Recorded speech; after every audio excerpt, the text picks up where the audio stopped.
Hey, I'm Michele Spring, the blogger behind Thriving on Paleo.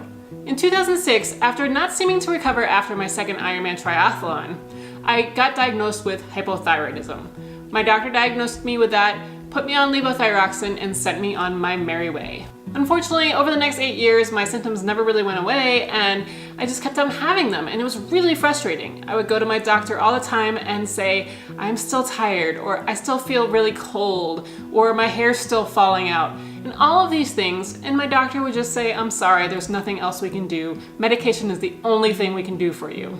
It was really frustrating, and I was only in my early 30s at the time, so I felt a lot older than my years, and just things seemed like they kept getting worse and worse, and things were falling apart.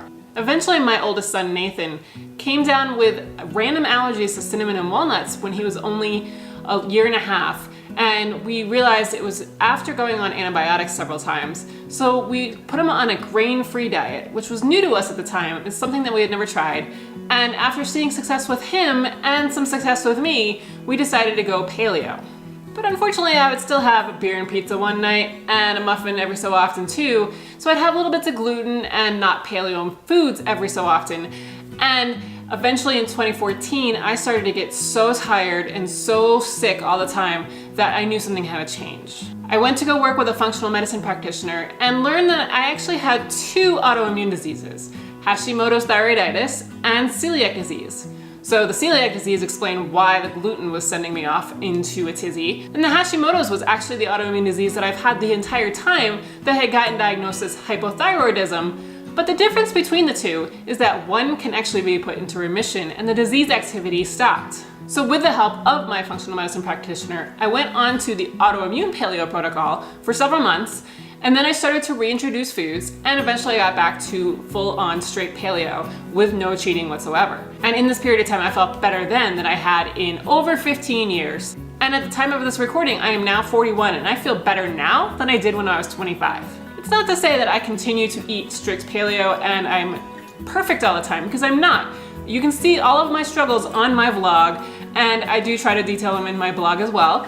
But it's just one of those things that I seem to feel my best when I eat paleo, and sometimes I go back on autoimmune paleo to clean things up. Sometimes I use Whole30. And to control my diseases, paleo seems to be the thing that works the best for me. And so I started Thriving on Paleo as a way to help you to figure out what works best for you as well. Because I know so many of you are suffering and not getting the answers that you need from your doctor. And it is the most frustrating thing.